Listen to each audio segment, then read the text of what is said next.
महाराज जी, मेरा प्रश्न ये है, मैं पीजी में रहती हूँ और उसमें बहुत सारी अशुद्धियाँ भी होती हैं। तो जैसे धर्म की पुस्तक भी पढ़ते हैं और उसी रूम में फुटवेयर्स वगैरह सब कुछ रहता ही है।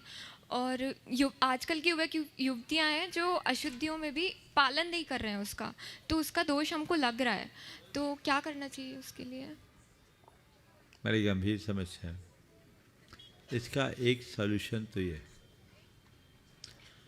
कि अपनी धार्मिक पुस्तकों को एक अलग संदूक में रखें।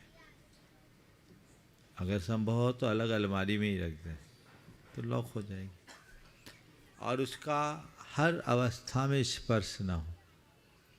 उसका स्पर्श तभी हो जब शुद्ध हो। ठीक है। दूसरी बात, अपने रूम में चाहे जिसको प्रवेश न दे। जी महाराज जी। जैसे घर में अपनी जितनी शुद्धि का पालन होता उतना करें, और यदि ये संभव नहीं है तो एक ऐसा चेयर अपने रूम में रखें प्लास्टिक का।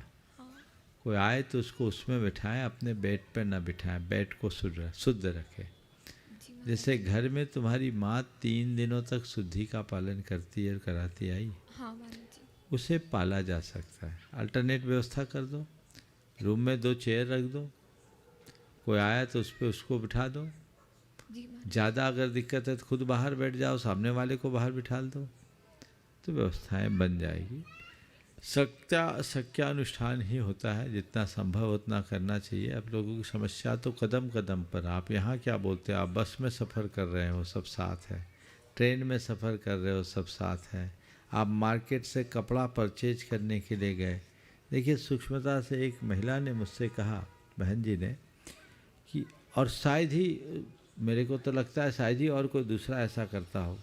उन्होंने कहा कि मैं बाज़ार से कोई भी साड़ी भी खरीद के लाती हूँ महंगी से महंगी, तो पहले मैं उसे धुलवाती हूँ, उसके बाद अपने अलमारी में रखती। मैंने पूछा क्यों?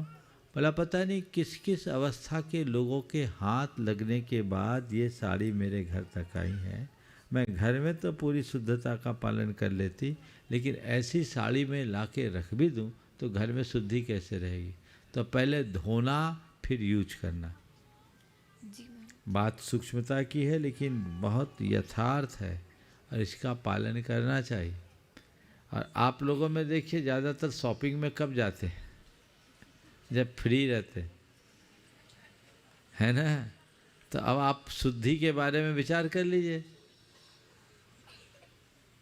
तो ये शुद्धि का पालन अपने कुलाचार का अंग है, इसे अच्छे तरह से करना चाहिए।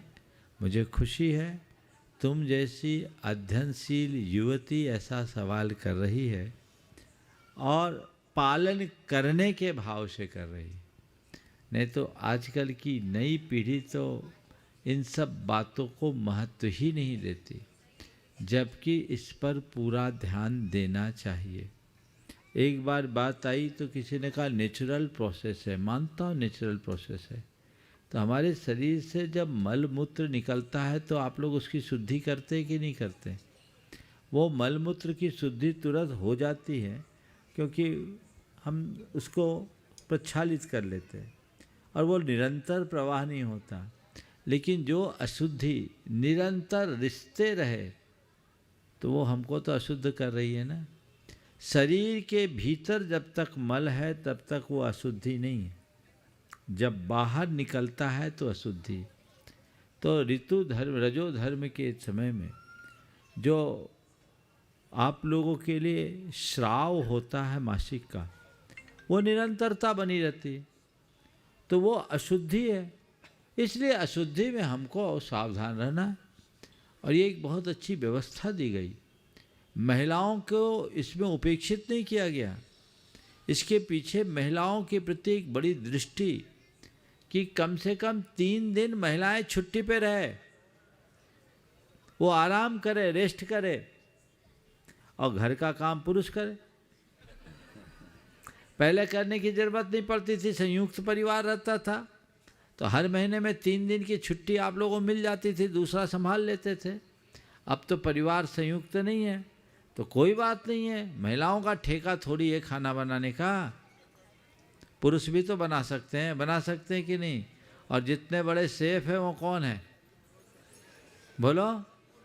बाजी तो वहाँ भी इन्हीं लोगों ने मारी है ना? तो बना सकते हैं।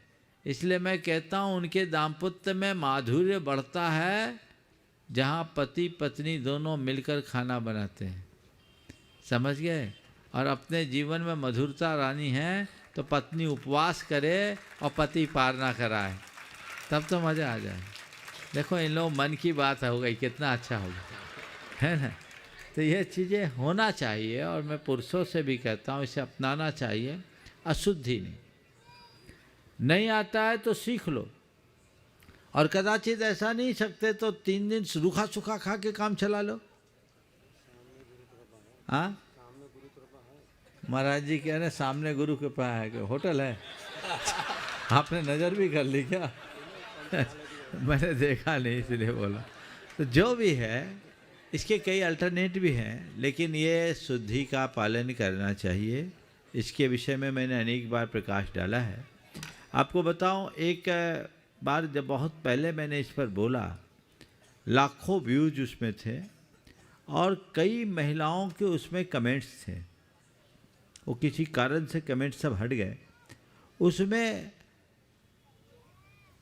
सैकड़ों कमेंट्स ऐसे थे महिलाओं के, जिसमें कई यंग्स थी, पढ़ी लिखी महिलाएं भी थी, कि आपके प्रबोधन के बाद जब से हमने शुद्धि का पालन किया हमारे जीवन में बड़ा परिवर्तन आया, सकारात्मकता बढ़ी। दुर्भाग्यवश वो सब चीज़ें हट गई, लेकिन वो कमेंट्स बहुत प्रकाशित करने योग्य थे। अभी भी ये वीडियोज है, जो लोग सुन रहे हैं, जिनने प्रेरणा पाने के बाद ये किया, अगर वो कमेंट्स डाल सके तो वो कमेंट्स रिकॉर्ड में आना चाहिए और लोगों को उससे प्रेरणा मिलनी चाहिए। नमोस्तु महाराज।